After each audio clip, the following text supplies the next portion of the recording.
The sound of the drums filled the air, sending vibrations through the ground and into the hearts of the gathered crowd. The village of Nui had come alive, as it always did during the festival of the spirits. Under the glow of the full moon, the masked dancers moved in unison, their feet barely touching the earth as they performed for both the living and the ancestors. At the center of it all was Obi, a dancer unlike any other. His movements were effortless, as if he were a spirit himself. The masquerade he embodied was more than just a costume, it was an extension of his soul. The elders whispered among themselves that Obi was gifted, chosen by the gods to carry on the traditions of their people. But as Obi danced, his mind wandered beyond the village. He had heard stories of Lagos, the city of dreams, where talent could bring wealth and fame. He imagined himself performing in grand halls, where thousands would cheer his name. The thought of remaining in Nui, dancing only for the villagers, felt like a cage. That night, as he lay in his father's compound, staring at the starry sky, he made a decision. He would leave. The next morning, Obi approached his father, Okonkwo, a respected elder known for his wisdom and discipline. He found him under the old Udala tree, carving a wooden mask. "Father," Obi said, his voice steady, "I wish to go to Lagos." Okonkwo paused, his knife hovering over the wood. "And what do you seek there?" "Opportunities. A chance to show the world my talent." His father sighed, placing the mask down. "Honor is not found in the eyes of strangers, but in the roots that hold us firm. You are already blessed here." Obi clenched his fists. "But what if I am meant for more than this village?" Okonkwo studied him for a long moment before nodding. "Then go. But remember this, pride has broken greater men than you. And when the world humbles you, do not be too proud to return home." Obi swallowed hard. He had gotten permission, but why did it feel like a warning? Obi packed only a small bag, some clothes, his savings, and a pouch of red soil his mother gave him. "Wherever you go, you will always carry home with you," she said, pressing the pouch into his hands. His elder brother, Ifani, did not share their mother's warmth. "You are a fool," he said bluntly. "You think Lagos will welcome you with open arms? You will regret this." Obi ignored him. He had made up his mind. The journey was long, taking him through dusty roads, crowded markets, and unfamiliar towns. When he finally arrived in Lagos, the city overwhelmed him. The streets were loud, the air thick with the smell of exhaust and fried plantains. It was nothing like home. But it was exactly what he wanted. Obi quickly realized that talent alone was not enough. He visited clubs and performance halls, introducing himself as a dancer from the East. But in Lagos, traditional dance was not what people wanted. "You can dance," a club owner told him, "but Lagos doesn't care about village moves.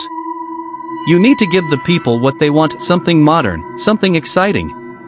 Desperate to fit in, Obi adapted, mixing his traditional steps with contemporary styles. The crowds loved it, and soon, he was performing regularly, earning money, and making friends.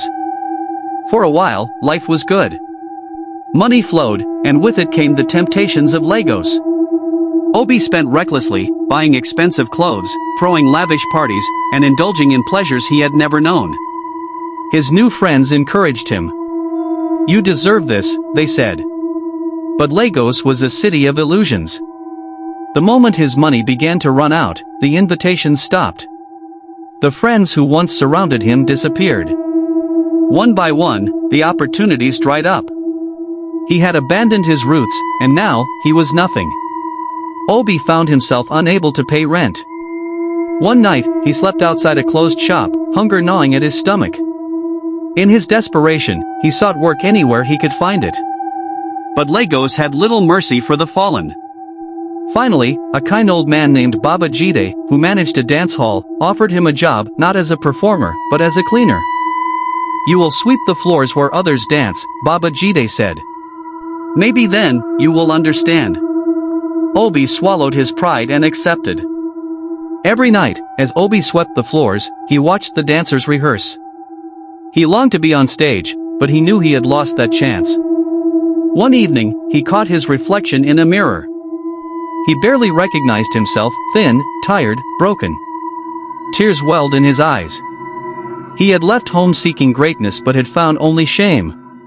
For the first time, he thought of his father's words. When the world humbles you, do not be too proud to come home. Obi saved what little money he could and bought a bus ticket home. As the journey stretched on, he wondered how his family would react. Would they turn him away? Would his father say, "I told you so"? Would Ifani mock him? When the bus finally pulled into Nui, his heart pounded. He had returned, but at what cost? Obi stepped into his father's compound, his head bowed. He expected scorn, but instead, Okonkwo stood before him, arms open. "My son," he said softly. "Welcome home." Obi fell to his knees. "I failed, father. You lived. And you learned." Tears streamed down Obi's face. He had feared judgment, but all he found was love. The village prepared a festival in Obi's honor. The elders welcomed him back, and the drums called him to dance once more. But Ifani stood apart, arms crossed, watching in silence. Later that night, Obi approached him. "I know I disappointed you." Ifani's jaw tightened. "You abandoned us.